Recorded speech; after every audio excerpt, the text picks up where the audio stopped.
Everyone, welcome back my psychology channel.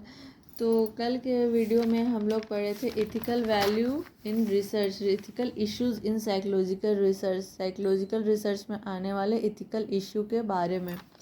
तो आज हम लोग पढ़ेंगे क्या कि इवोल्यूशन ऑफ एथिकल प्रिंसिपल। अगर हम लोग शोध में अगर हम लोग एथिक्स को इंक्लूड करते हैं तो क्या क्या दोष आ जाता है, उसी का हम लोग अभी क्या करेंगे, इवोल्यूशन करेंगे।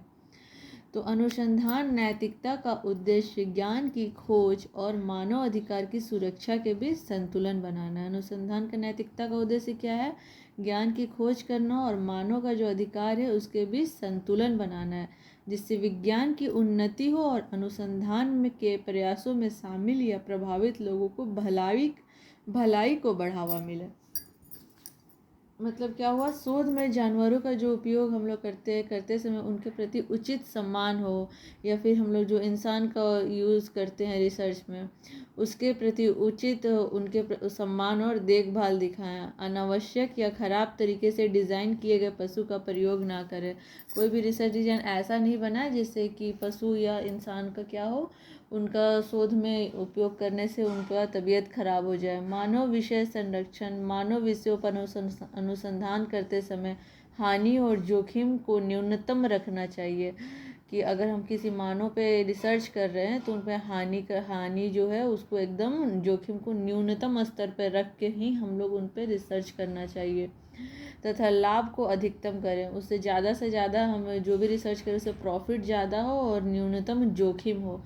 मानवीय गरिमा और गोपनीयता और स्वायत्तता का भी सम्मान करना चाहिए। जिस पे रिसर्च हो रहा है उसके साथ मानवीय भावना रखना चाहिए, उनके गरिमा का ख्याल रखना चाहिए, उनकी गोपनीयता का ख्याल करना चाहिए और उनकी स्वायत्तता का भी सम्मान करना चाहिए। अगर उनको मन करे कि हम बीच से रिसर्च से हट जाए, अब मेरे से नहीं हो सकता, मेरा शारीरिक मानसिक स्थिति खराब हो रहा है, तो उनका ये स्वायत्तता देना चाहिए कि वो वहाँ से हट जाए। उनके ज़्यादा जोखिम भरा काम उनसे नहीं कराना चाहिए, उनका लाभ ज़्यादा से ज़्यादा हो और उन पर जोखिम कम से कम हो, इस बात का ध्यान रखना चाहिए। तो अब हम लोग इसका क्या होगा, इसका इवोल्यूशन भी देखते हैं। अगर हम कोई भी रिसर्च में एथिक्स यूज़ करते हैं तो क्या होता है, इससे नाम से ये स्पष्ट है कि अगर हम ज़्यादा यूज़ करेंगे तो इसमें समय ज़्यादा लगेगा, श्रम ज़्यादा लगेगा, पैसा ज़्यादा लगेगा। अगर फिर जो हमारा रिसर्च हो रहा है उसमें अगर पता चल जाएगा लोगों को कि ये हमारे साथ हो रहा है तो उसका जो वैल्यूएशन है वो ख़त्म हो जाएगा। जैसे कि कल के ही जो पिक्चर का उदाहरण बताए थे कि जो शिफ्रा रॉबर्ट थी, अगर एक्टर को पता चल जाता कि वो रॉबर्ट है, लड़की नहीं है, लड़की है, मतलब जो लड़की है शिफ्रा वो लड़की नहीं रॉबर्ट है, तो वो फिर उसके साथ फ्रेंडशिप नहीं करता, उसके साथ जितना उसका बातचीत हुआ, जो उस पर शोध करा, वो सब हो ही नहीं सकता था। तो उसका शिफ्रा का उपयोग क्या है के लिए हुआ था, किस लिए हुआ था इस मूवी में, तो समाज कल्याण के लिए हुआ था। जो पेशेंट है उसका देखभाल करने के लिए, बुजुर्ग और बच्चों का देखभाल करने के लिए हुआ था, कि लोग समझ ही नहीं सके कि आपका देखभाल एक रॉबोट कर रहा है कि एक लड़की कर रही है, जो कि शिफ्रा थी।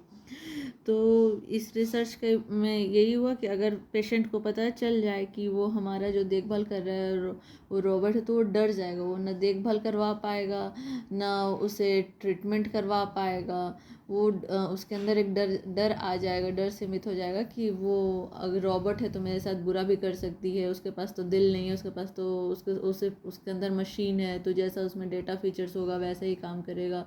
जैसे कि कोई इंसान डॉक्टर है तो वो क्या करेगा, अगर आपको कोई इंजेक्शन ही लगाना है या फिर ऑपरेशन ही करना है तो बहुत अच्छे से काउंसलिंग करेगा, ये करेगा, अच्छे से गाइड करेगा कि आपको कुछ नहीं होगा। तो वो काम वो रॉबर्ट नहीं कर सकता, वैसा वो समझ जाएगा। अगर उसको पता ही नहीं चले कि वो इंसान है कि रॉबर्ट है तो फिर वो अच्छे से करवा सकेगा। लेकिन अगर हम बता देंगे पेशेंट को कि रॉबर्ट, ये जो आपका देखभाल कर रहा है वो रॉबर्ट है, तो इससे क्या होगा, नैतिकता तो आ जाएगा, लेकिन क्या होगा, उस पर किया गया रिसर्च सक्सेस नहीं होगा, वो डर जाएगा, रिसर्च ही भंग हो जाएगा।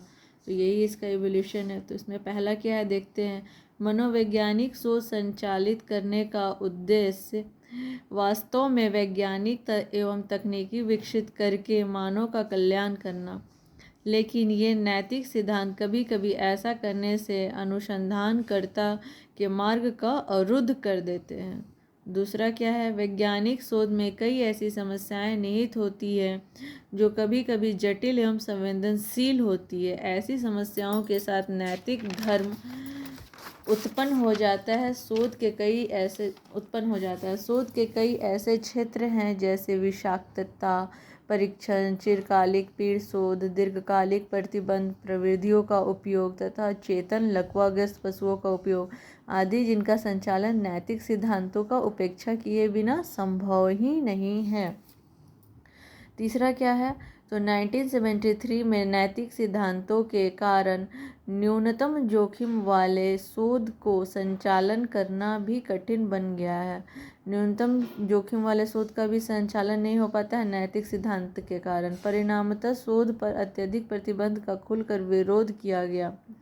फोर्थ नंबर क्या है, तो नैतिक सिद्धांतों को स्वीकार करने तथा संचालन करने में समय, शक्ति तथा मुद्रा का अनावश्यक खर्चा अधिक हो जाता है। जैसे कि अभी बताए थे, अगर नहीं बताएंगे, इसमें इथिक्स यूज़ नहीं करेंगे, नैतिक सिद्धांतों को यूज़ नहीं करेंगे तो समय, शक्ति और मुद्रा का अत्यधिक खर्चा नहीं होगा। इस प्रकार स्पष्ट है कि नैतिक सिद्धांतों की कई लिमिटेशन हैं, लेकिन यह भी सत्य है कि पार्टिसिपेंट को मानसिक एवं शारीरिक सुरक्षा हेतु ये सिद्धांत बड़ा ही उपयोगी है। मतलब क्या हुआ कि नैतिक सिद्धांतों के बहुत सारे दोष हैं, लेकिन इससे क्या होता है, जो पार्टिसिपेंट है उनको मानसिक या शारीरिक सुरक्षा हेतु भी ये सिद्धांत बड़े ही उपयोगी है। अगर उन्हीं का हम लोग शारीरिक और मानसिक सुरक्षा नहीं दे पाएंगे तो फिर बहुत दिक्कत वाली बात है। तो इसका दोष तो है, लेकिन ये सत्य है कि पार्टिसिपेंट को मानसिक एवं शारीरिक सुरक्षा हेतु सिद्धांत बड़ा ही उपयोगी है। मैकगुइन ने भी कहा है कि society can feel secure that science itself is safe gardening the rights, welfare and dignity of participant used in research. समाज सुरक्षित महसूस कर सकता है कि विज्ञान स्वयं सुरक्षित है, जो अनुसंधान में उपयोग किए जाने वाले प्रतिभागियों के अधिकार, कल्याण और गरिमा की रक्षा कर रहा है। तो यही है evolution of ethics in research. तो इसको आप लोग याद कर लीजिएगा, ये काफ़ी इम्पोर्टेंट टॉपिक है।